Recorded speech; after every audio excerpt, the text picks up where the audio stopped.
आज हम स्मार्टफ़ोन के रिलेवेंट कुछ इंपॉर्टेंट चीज़ें डिस्कस करने वाले हैं, जिनमें factory reset, hard reset, force restart, reboot और नॉर्मल रीस्टार्ट। और इस वीडियो में मैं आपको ये भी बताऊँगा कि कब आपको क्या करने की ज़रूरत होती है। ये डिपेंड करता है आपके स्मार्टफ़ोन के साथ इश्यू क्या है। सबसे पहले हम नॉर्मल रिस्टार्ट की बात करते हैं। तो आप जस्ट अपने फ़ोन का पावर बटन प्रेस करके रखते हो, रिस्टार्ट का ऑप्शन मिलता है, तो वहाँ से आप रिस्टार्ट कर सकते हैं। ये नॉर्मली तब किया जाता है जब आपके फ़ोन के साथ छोटा-मोटा मसला है, कहीं अटक गया है, कोई भी इस तरह का इश्यू हो सकता है, तो उस दौरान ये किया जाता है। और वैसे ही आमतौर पर कर लेना चाहिए। अब इसके साथ मिलती-जुलती एक दूसरी चीज़ है जो कि फ़ोर्स रिस्टार्ट है। उसमें क्या होता है कि ये उस दौरान किया जाता है जब आप फ़ोन को टच नहीं कर पा रहे, नॉर्मल तरीके रिस्टार्ट नहीं कर पा रहे, तो उस दौरान हम इसे यूज़ करते हैं और इसके लिए आपने क्या करना होता है वो मैं आपको करना सिखा पावर बटन और वॉल्यूम डाउन बटन दबा के रखना, चाहे ये लोगो भी आ जाए फिर भी आपने दबा के रखना है, तो आपका फ़ोन जो है वो रिस्टार्ट हो जाएगा।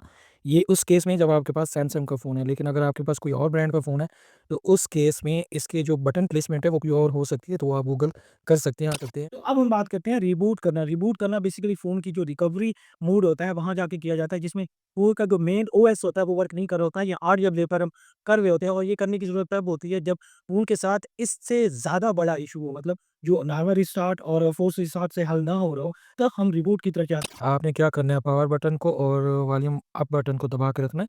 ये Xiaomi ब्रांड का जो फ़ोन है, उसके लिए ये है। बाकी ब्रांड्स के लिए अलग हो सकता है, दबा के रखना आपने, ये वाइब्रेट करेगा और वाइब्रेट करने के बाद आपको रिकवरी मोड की जो मेन्यू है उसके अंदर ले जाएगा और वहाँ पे आपको ऑप्शन मिल जाएगा, जैसे यहाँ आप देख सकते हैं रिबूट का ऑप्शन मिल जाएगा। आप वॉल्यूम अप डाउन से नेविगेट कर सकते हैं। आपने सिंपली यहाँ रिबूट पे जाना है और पावर बटन को दबाना है और यहाँ से आप इसे रिबूट कर लेंगे। कुछ फ़ोन्स में हम टच के ज़रिए भी नेविगेट कर सकते हैं इन ऑप्शंस को।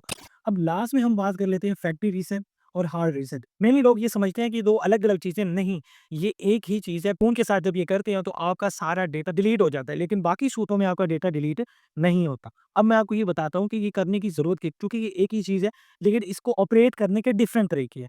देखिए, जब आप फैक्ट्री रीसेट करते हैं तब फ़ोन आपका नॉन-नेचुरल होता है और आप फ़ोन को बेचना चाह रहे हैं या कोई और इश्यू है, हैंग हो जाता है, तो उस दौरान आप फ़ोन को वैसे उसके ओएस से इंटरैक्ट करके आप वहाँ से फैक्ट्री रीसेट कर सकते हैं। ये मैं आपको करना सीख लिए आपने फ़ोन की सेटिंग्स में आ जाना है और यहाँ बैकअप एंड रीसेट सर्च कर लेना है। और कुछ फ़ोन्स में ये अलग से सेटिंग्स मिलती है, तो फैक्ट्री रीसेट के नाम से सेटिंग मिलती है।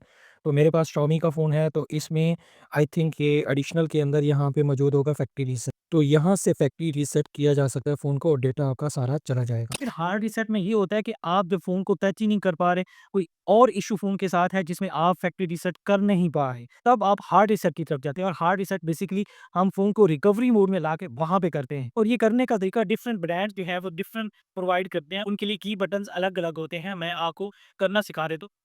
तो इसके लिए सबसे पहले तो आपने फ़ोन को टर्न ऑफ करना है। जब फ़ोन को टर्न ऑफ कर लेंगे, उसके बाद आपने देख लेना है कि आपके फ़ोन के लिए कौन से की बटन्स हो सकते हैं। यहाँ ये मेरे पास ओप्पो का फ़ोन है और इसके लिए जो हार्ड रीसेट के लिए की बटन है वो volume down and power button है। उसे मैं साइमल्टेनियसली प्रेस करके रखूँगा एक साथ। तो यहाँ कुछ इस तरह का इंटरफ़ेस आएगा आपके सामने। तो यहाँ ऊपर आपको एक एरो बैक का निशान नज़र आ रहा है। चूँकि यहाँ पे लैंग्वेज जो है वो चाइनीज़ है, तो आपने सबसे पहले एरो बैक पे जाना है। आपको इंग्लिश लैंग्वेज मिल जाएगी। आपने वॉल्यूम अप डाउन से नेविगेट करना है। फिर आपने पावर बटन से उसे सिलेक्ट करना है। यहाँ पे आपको 3 ऑप्शन मिल रहे हैं। आपने यहाँ से फॉर्मेट वाले ऑप्शन पे जाना, फॉर्मेट डेटा। यहाँ आपको ओप्पो का फ़ोन एक कोड फ्राहम कर देगा। आपने उसी कोड को सिंपली यहाँ पे लगाना है। ये दोबारा लगाता हूँ, ये रॉन्ग हो गया। जब आप उस कोड को यहाँ पे लगाएँगे, तो फ़ॉर्मेट का ऑप्शन आएगा, तो आपने सिंपली यहाँ से फ़ॉर्मेट कर देना है और ये कुछ टाइम लेगा फ़ॉर्मेटिंग में। तो यहाँ आपका फ़ोन जो है रिबूट होगा। तो जैसे ही ये रिबूट होगा तो हम वेट करेंगे, ये ओप्पो का लोगो रहेगा काफ़ी देर, इसके बाद जाके आपके पास मेन जो ओएस का लोगो है वो आएगा।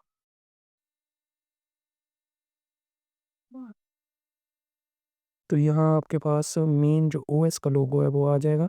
जैसे यहाँ कलर ओएस आ रहा है, तो थोड़ा टाइम इस पे फ़ोन स्पेंड करेगा। उसके बाद आप इसे देखिए, ये टाइम ले सकता है, आपने वेट करना है।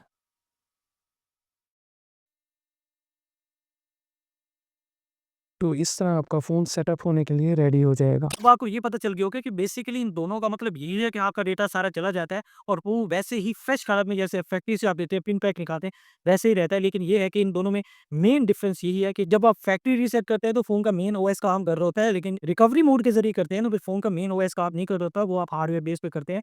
बटन्स को प्रेस करके उसके बाद वो किया जाता है, तो इस तरह आपका फ़ोन जो है वो दोबारा असली हालत में आ जाता है। लेकिन एक बात आपने माइंड में रखनी है कि आपका फ़ोन जो है गूगल फैक्ट्री रीसेट प्रोटेक्शन उसपे फँस सकता है, आपको पुराना ही जीमेल लगाना पड़ेगा। आपने पहले फ़ोन में लगा रखा था, अगर आपको वो जीमेल ही याद नहीं है या उसका पासवर्ड याद नहीं है, तो ये अलग चीज़ हो जाती है। पहले आप अपने जीमेल को रिकवर कर लें किसी और डिवाइस पे, उसके बाद अपने इस फ़ोन के अंदर उसी गूगल अकाउंट को ऐड कर लें, तो आपका फ़ोन जो है नागली सेटअप हो जाएगा।